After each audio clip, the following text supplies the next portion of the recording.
Hello and welcome to Max Reality on YouTube. If you're here from my TikTok, welcome. And if you've never seen me before, my name's Morgan and I love talking all things reality TV, but especially the show Shark Tank. Every week on TikTok, I make a video showcasing each of the new companies from that week's Shark Tank, and I thought it'd be fun to compile them all into a YouTube video. So please enjoy while I talk about Season 14, Episode 5 of Shark Tank.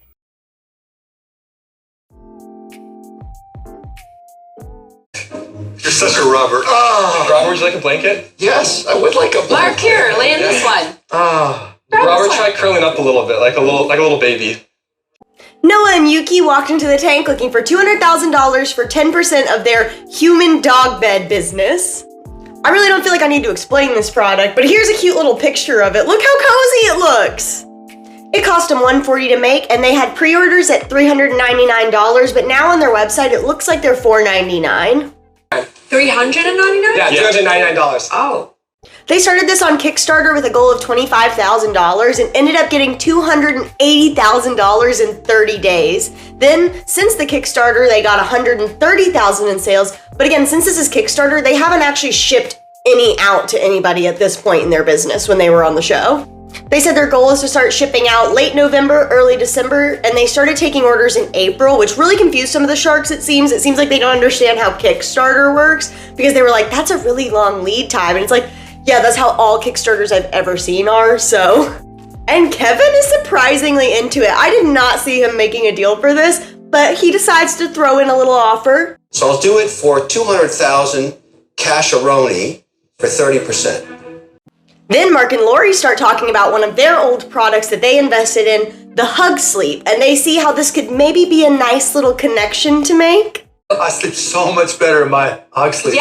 Emma and Robert really don't get it though, and they end up going out. They're kind of like, who's gonna buy this? It's a dog bed for humans. Me, I want one. I want one so bad.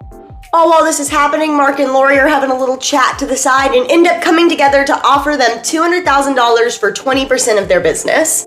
They tried for a counter of 15%, can't knock the hustle. I always think you should at least try a little counter. Unfortunately, Mark and Lori aren't into it, but they end up making a deal at the 20%. Yay! What are you gonna do with that? I'm gonna take it out. Sleep business. Final thoughts, I obviously love this. I want one so bad. I have this dream now of getting a Hug Sleep and getting this and getting inside the Hug Sleep and sleeping in this all night. Dreams, goals. But I do understand why some of the sharks were wary. It's scary to invest in a Kickstarter business, especially one that hasn't shipped out yet, because you don't know what customers are gonna say. But I'm really glad they made a deal with Mark and Lori. I think that's a great sharks for them, especially because they're really social media savvy and they've been going viral on TikTok. I think Lori and Mark are probably the best partners for this, and I wish them all the best. And if you want to send me one, I would be totally okay with that. So have a restful day, everyone, and see you next episode.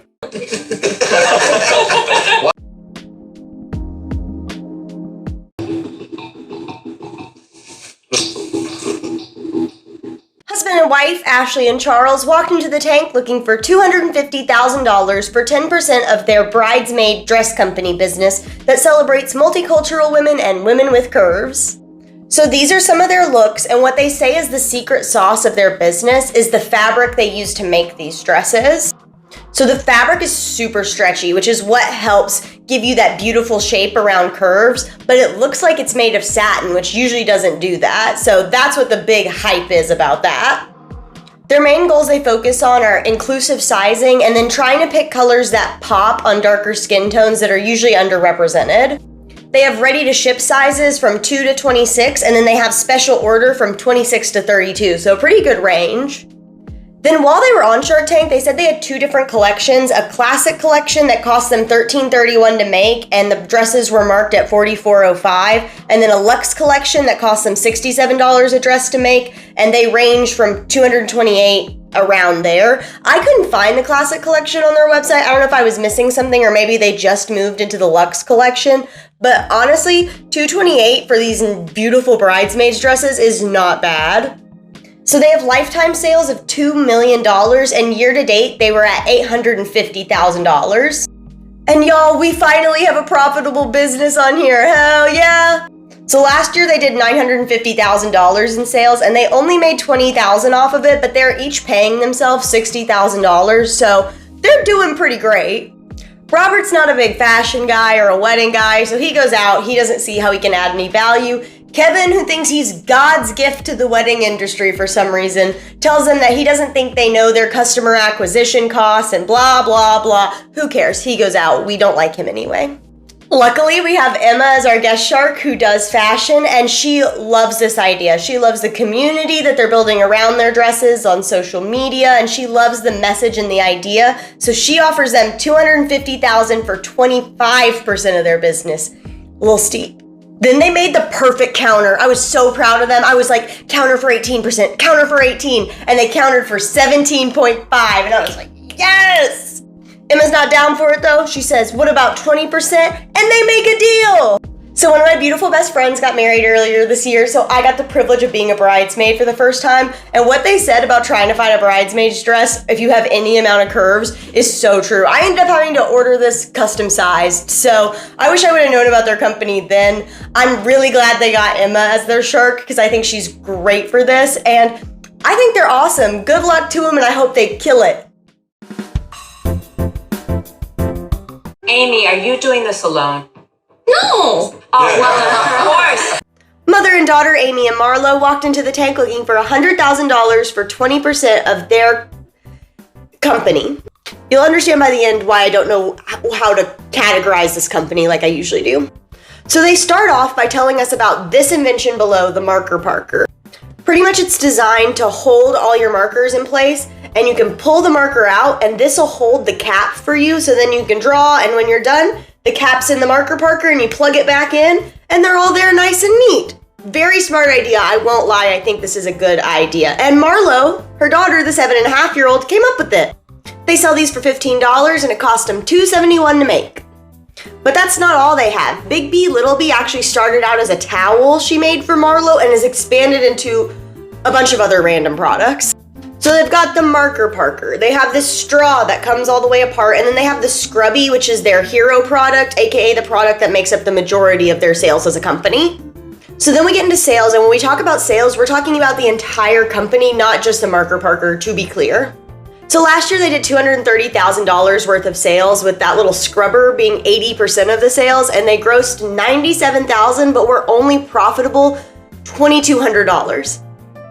So what about this year? Please don't ask me about this year. So year to date, they're at $100,000, but they didn't have the scrubbies in the first half of their selling year because of supply chain issues. So what do we think she made off the $100,000? Are you making any money on that $110,000 this year? No, I have lost a fortune this year. Yeah, they're down $77,000 because pretty much she put all the money they've been making into this marker parker idea. In fact, she's invested $166,000 of her own money into this business. This has a lot of problems in it right now. May I challenge you for a second, please? Well, I want to get to a place here. Sure, sorry. I'm out. So at this point, all the sharks start going out one by one. They feel like she's overextending herself, that she has inventoritis, aka you just keep inventing things, instead of focusing on one good product and making money that way. So then you have the money to maybe expand into other products. So unfortunately, they leave the tank without a deal. I honestly have a lot of final thoughts, but don't really have enough time to say them. So all I'm gonna say is I agree with the sharks. I just feel like she's super overextending herself. And if they had just come in with this marker parker, they probably would have made a deal, because this is genius. This is a really good idea in my personal opinion. So I hope they can work something out, but I also wouldn't have given them a deal. So good luck to them, but it was hard to watch. That's pretty cool that he went around the world. Tracy Solcombe walked into the tank looking for $200,000 for 10% of her luxury outdoor lifestyle brand. Also, fun fact to explain the beginning clip, her grandpa was the first guy to sail around the world in a sailboat, so that's pretty cool. Unrelated to the business, but she talks about it in that clip of Mark, made me laugh, so we're including it. Back to business. So it started out with this blanket that's waterproof and windproof on one side, and then faux fur, soft and minky on the other side. After that, she expanded into clothes like this jacket and the jacket she was wearing in that other picture I had up. Also, she has this little cape. It's my favorite of the outfits she showed, and I love Emma in it, and she's my favorite guest shark, so I just had to show this cute little picture. She launched her business in 2018 at the New York Now trade show and ended up winning Best New Product and Best in Market, which is pretty cool. She was also one of Oprah's favorite things her very first year.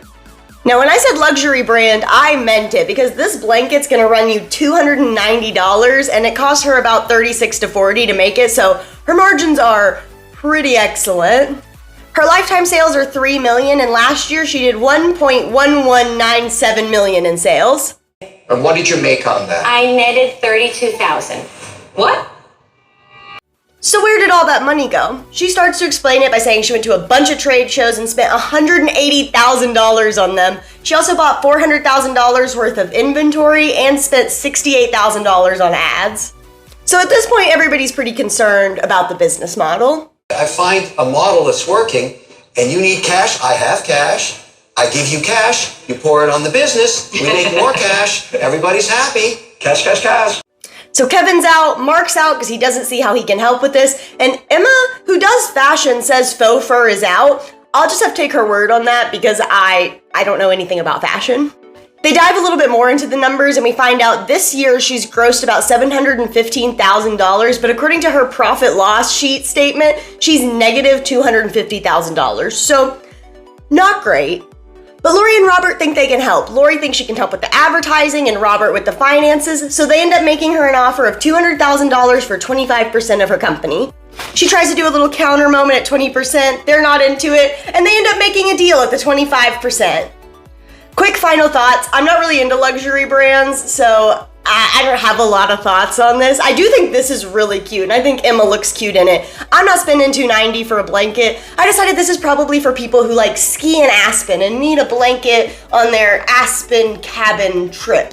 You know, and that's just not me, but good for her, more power to her, and let me know what y'all think in the comments. See you next episode. Thanks for watching. Don't forget to like the video, and if you like what you see here, give me a follow, and I'll see y'all in the next episode.